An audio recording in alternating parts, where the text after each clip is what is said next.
What is going on, guys? So if you've seen the thumbnail, you already know what's going on, and I'm pretty excited about it. But yet I'm not excited about it because I'm potentially ruining my perfect V6 exhaust, which a lot of y'all think sound like a V8 or a 5.0, which I'm not too certain about that, but these are eBay long tube headers, and we're going to be putting them on today and probably also tomorrow. These are $156 and some change, free shipping, and you know, for eBay, they're pretty decent quality. There are a few things I don't like about them, but for the most part, they're pretty good quality from what I can see so far. Now, I have a couple good reasons for wanting to put long tube headers on. Ever since I put on these shorty headers from the 94 through 98 V6 Mustang, I cured the driver's side exhaust leak, but now I've got another exhaust leak on the passenger side. Now it's not as extreme of an exhaust leak, but it's something you can hear under light throttle. When the engine's under light load, especially in the lower RPMs, you can hear it clicking a little bit, which is a little bit annoying to me. But also, there's a rattling sound coming from, I believe, the passenger side cat has started recently. I don't know if the catalytic converter is falling apart or something, but that gets annoying. So even more of a reason to do long tube headers, I suppose. So let's go take a look at the headers. It's really windy today, so I apologize in advance for all the wind noise. So this is the passenger side header. Comes with the EGR port, the O2 sensor holes come with bunghole plugs. These are 1 5/8 inch runners, which they are. I measured them with a caliper. The collector is supposed to be 2 5/8, but it's only 2 1/2, so that might become a problem with some of the parts that I ordered. The welds seem rather decent. You know, not the greatest, but again, this flange was bent. It was kind of like a banana. I managed to straighten it out, but that's just something to keep in mind when you're ordering cheap headers. This is a really thick flange too, which is a good thing, but also it was quite a task to get it bent back. This is the driver's side header. Now I know, I'm almost certain I'm gonna have to beat this with a hammer to get it to fit past the steering shaft, and also probably get it past the frame or K-member. I'm not too heartbroken over because these are only $150 something headers. These bolts will not work. They're completely the wrong size, but comes with new gaskets, which do seem to be pretty good quality. Also, the holes on the flanges are just too big. So what I think I'm gonna have to do is take a bolt, grind it down so it'll fit in there like a sleeve on the front and back of both headers, just so they'll sit sort of centered where they're supposed to. All right, let's get started. Kind of bittersweet. This is going to be the last cold start of this exhaust setup.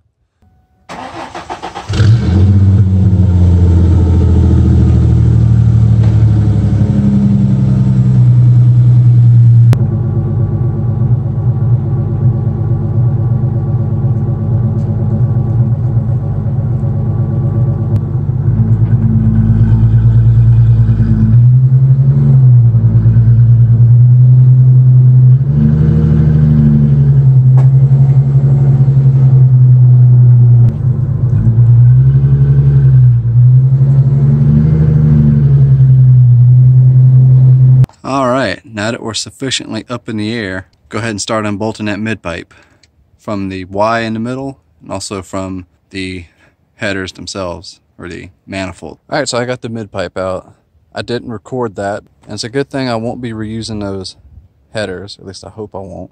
I'll make those long tubes work one way or another, but snapped clean off. So if those of you who are wondering what my mid-pipe setup is, it's literally, you can see where I welded in straight tubing where the secondary catalytic converters were on stock mid-pipe, and keeping the main catalytic converters. Now we got to move on to getting the headers out, the stock shorty headers. Alright, so I'm going to start by removing this PCV breather, my idle air control valve setup for the Windstar, and also this for the EGR. I have it mounted right here, and I might disconnect this fuel line.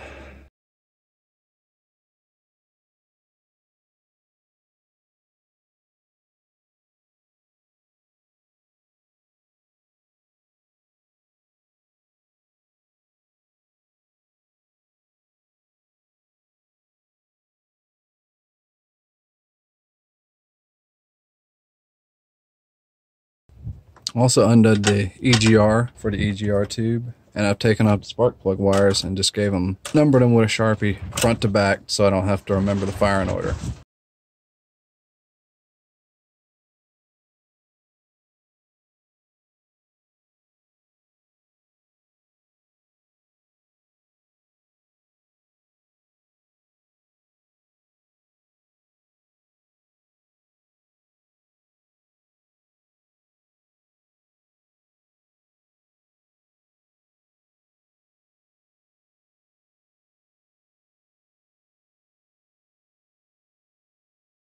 Alright, here we go. We got the old manifold out, or shorty header. It is technically a shorty header because it has 3 runners that come down into a collector instead of the stock log style that would just been a log right here coming out. I'll insert a picture I took of these next to stock manifold.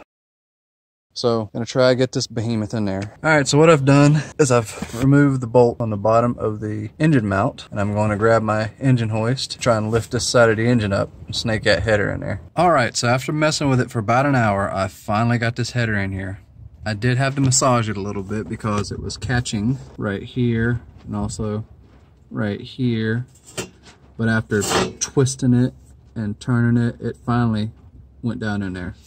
So I've removed all of the studs and I found some bolts that I'm going to replace it. And like how I said earlier at the very beginning, these holes are way too big. So I took some of the nuts that came off of the studs and ground them down to make them into locating dowels, I guess you would call it. I'm gonna put the gasket in there and I'm gonna use these locating dowels front and the rear. And then once it's all tightened down, it ain't gonna matter. All right.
Okay, I've removed the dipstick tube.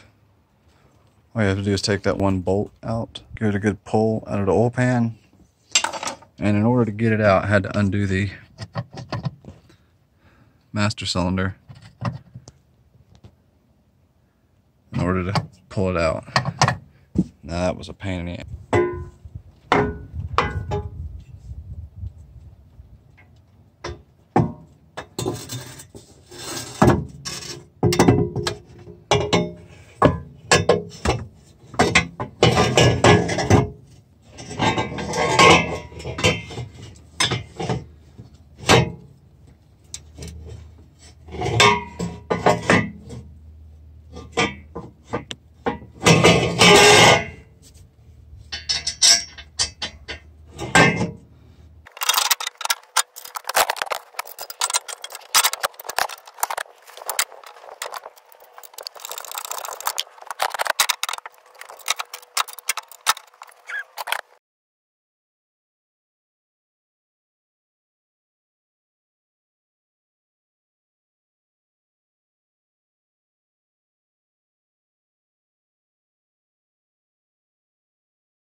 Okay, so we can see right there where it's going to hit the steering shaft. I'm going to mark it and then heat it up and beat it in a little bit.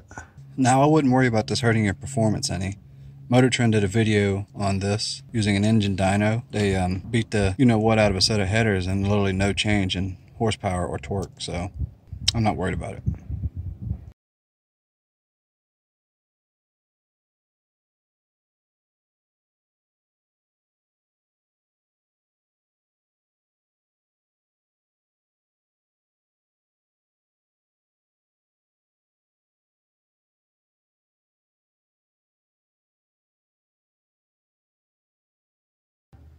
Got plenty of clearance now.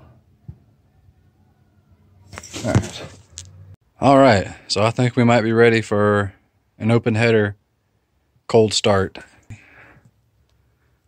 This side's in.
So this oxygen sensor had to be extended on the passenger side, but this is the fitment.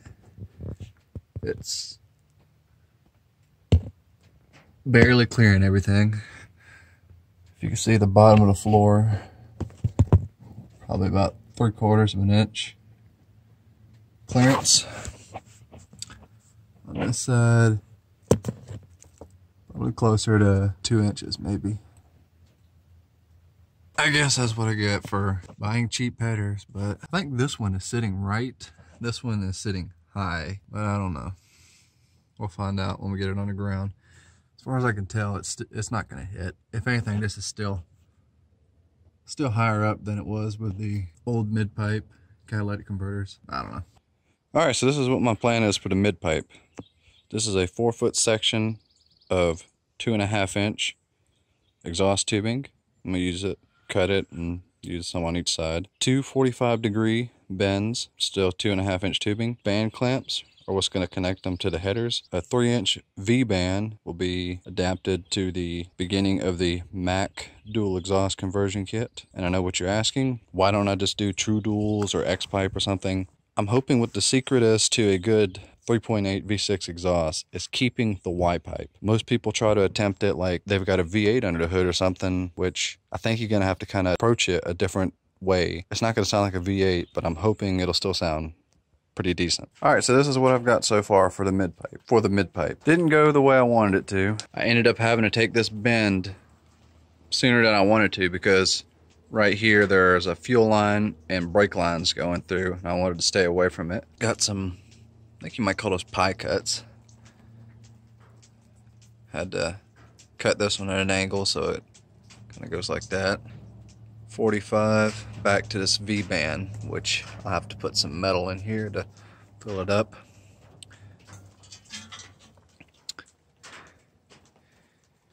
It kind of has to look like this because those high quality eBay headers, they don't sit even. One on the driver's side sits about an inch lower. I think it'll be fine.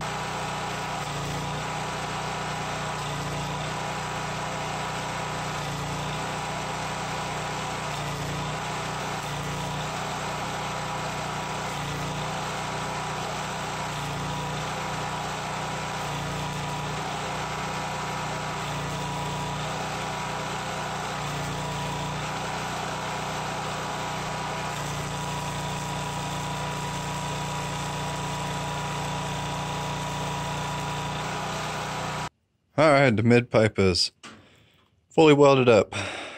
I'm still debating on whether or not I want to put O2 bungs in here for the secondary O2 sensors, which theoretically I shouldn't need them because the secondary O2s are turned off into tune, but for some reason I feel compelled to do it. The welds aren't the greatest. There's a lot of spatter because flux core.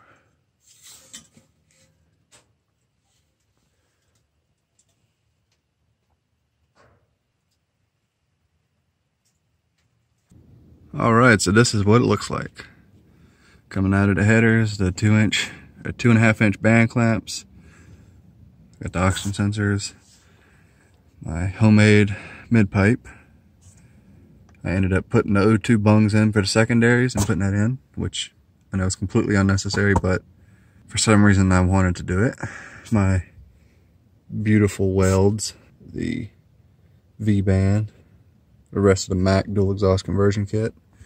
You can see right here, I told you I had to take this 45-degree bend quicker than I wanted to because right here, I believe these are fuel line. This is the fuel line.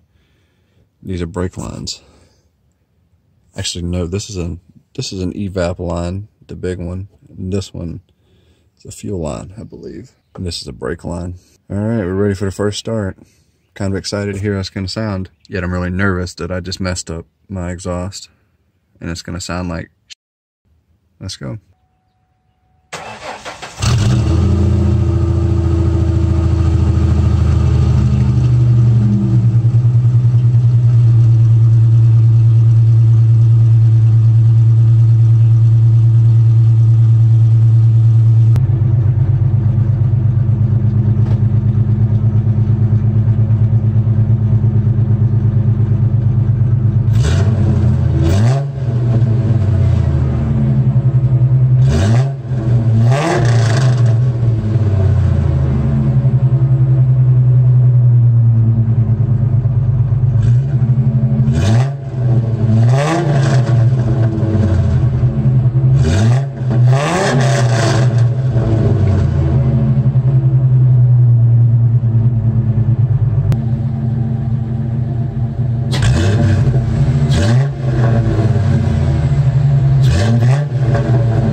Okay, so I've been trying to wrap this video up. It's been probably 6 months since I last recorded the initial startup, and to be honest, I've ruined my exhaust in my opinion. It sounded so much better before, but now it's louder. I still don't think it sounds bad, but it's definitely not as good as it used to be.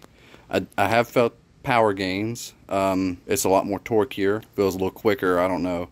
Probably have to do a little 0 to 60 to test. But you know, I'm just trying to tide myself over till hopefully maybe I can coyote swap it. That's my ultimate goal, is to coyote swap this car. And I think it'll be perfect. I did have to remove the passenger side header again. The whole car was vibrating because it was just barely touching right there. I don't know if you can see it, kind of right there. So I had to take it back off and beat it.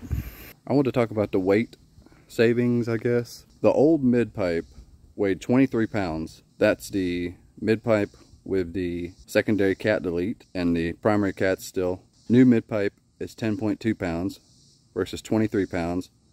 The stock mid-pipe, secondary cats, main cats, weighed 35 pounds versus the new mid-pipe, 10.2 pounds. The old headers weighed 10 pounds, both of them. The new headers both weigh 20 pounds. So from my previous setup to this one, saved about 12.2 pounds, which, you know, is negligible, but still weight reduction.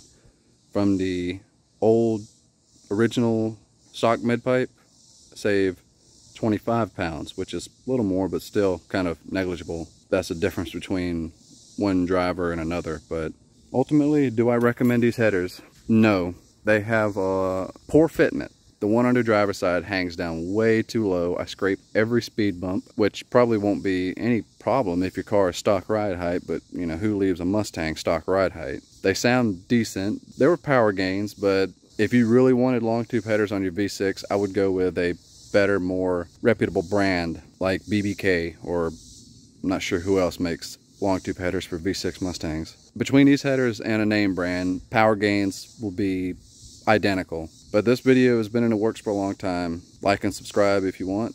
Thanks for watching.